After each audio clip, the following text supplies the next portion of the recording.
Lengkapi Ramadanmu dengan baiknya PGM 99.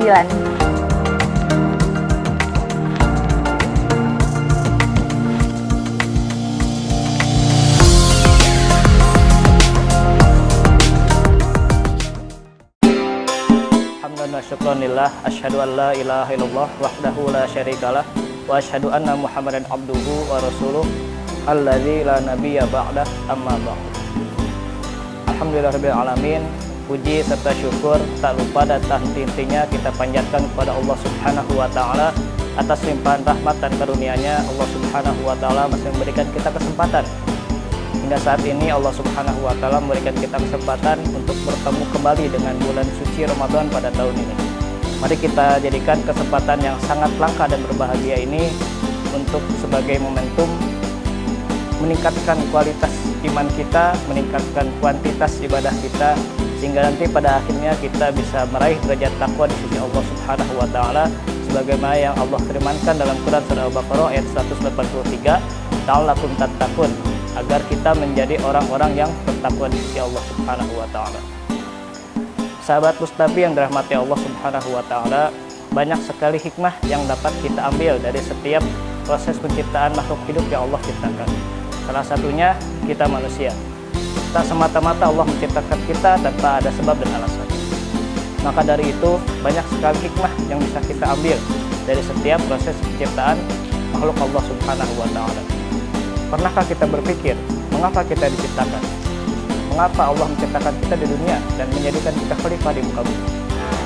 Allah Subhanahu wa taala berfirman dalam Quran surat Az-Zariyat ayat 56, A'udzubillahi minasyaitonirrajim, wa ma khalaqtul jinna wal insa illa liya'budun. Yang artinya, dan aku tidak menciptakan jin dan manusia melainkan hanya untuk beribadah kepadaku. Dari ayat ini kita bisa mengambil kesimpulan ataupun hikmah bahwasanya kita diciptakan oleh Allah Subhanahu wa taala semata-mata hanya untuk beribadah kepadanya, menjalankan segala perintahnya dan juga menjauhi semua larangan yang Allah berikan. Ibadah merupakan hal yang menjadikan manusia bernilai di mata Allah Subhanahu wa taala. Jika manusia sudah tidak atau enggan untuk melaksanakan ibadah, maka bisa dipastikan bahwasanya dia sudah tidak bernilai di mata Allah Subhanahu wa taala. Dalam hal ini, ibadah seringkali dikaitkan dengan keimanan seseorang. Ibadah seringkali dikaitkan dengan kadar keimanan seseorang, yang dimana keimanan ini pasti sewaktu-waktu mengalami pasang dan surut. Ketika dalam keadaan keimanan seseorang sedang naik, ia akan merasakan kenikmatan ketika dia sedang menjalankan ibadah. Tapi sebaliknya, ketika keimanan seseorang itu sedang lemah ataupun sedang dalam keadaan turun, ia pasti sering mengalami atau merasakan yang namanya lemah, lelah, letih, bahkan malas untuk melaksanakan ibadah. Entah itu bacaan Al-Quran yang ia tinggalkan ataupun sholat yang ia akhirkan waktunya. Apapun itu, ketika dia sedang dalam keadaan lemah imannya, ia pasti merasakan malas ketika hendak melaksanakan ibadah kepada Allah Subhanahu wa taala. Nah, kondisi ini sering kita sebut dengan istilah futur. Kondisi di mana seseorang sedang mengalami malas dalam hal ibadah.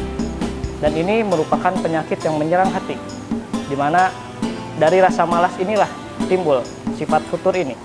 Dan ini sangat berbahaya, harus segera diantisipasi. Karena jika dibiarkan terus-menerus, ini bisa membuat kita semakin jauh kepada Allah Subhanahu wa taala. Apalagi di bulan suci Ramadan ini, banyak sekali momen ataupun waktu yang membuat kita merasa malas untuk melaksanakan segala aktivitas. Dengan alasan kita sedang kondisi lapar, haus, lemah, dan lain sebagainya, kita pasti sering merasakan malas untuk melakukan aktivitas, termasuk ibadah. Di bulan Ramadan ini banyak sekali waktu dan hawa yang membuat kita malas untuk melaksanakan segala aktivitas, termasuk di bulan suci Ramadan ini. Nah, salah satu yang bentuk konkretnya lah, ketika kita banyak di antara kita yang pasti tidur kembali setelah melaksanakan sholat subuh. Dan banyak dan tidak sedikit dari kita di sehari-hari di bulan Ramadannya itu pasti diisi dengan hal-hal yang kurang bermanfaat. Banyak diisi dengan tidur, bermalas-malasan, dan lain sebagainya. Nah, malas inilah yang menjadi salah satu penyebab munculnya sifat futur dalam hati kita.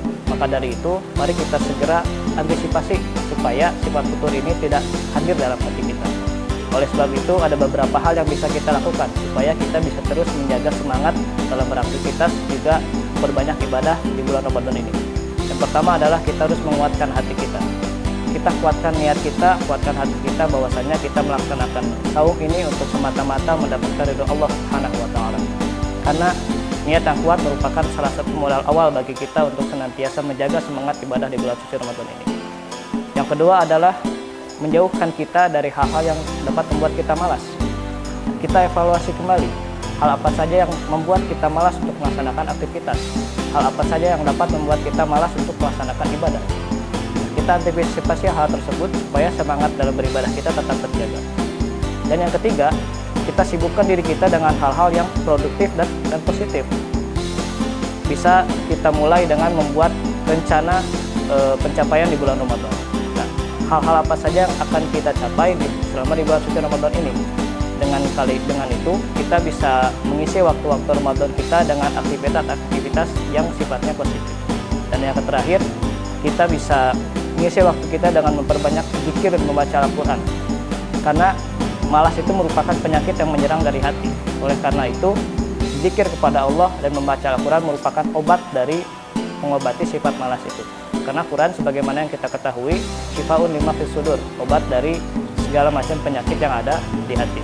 Maka dari itu, sahabat Musdafi yang dirahmati Allah Subhanahu wa taala, diharapkan dengan apa yang bisa disampaikan pada kesempatan kali ini bisa menjadi bekal agar kita bisa terus menjaga semangat dalam hal ibadah di bulan suci Ramadan.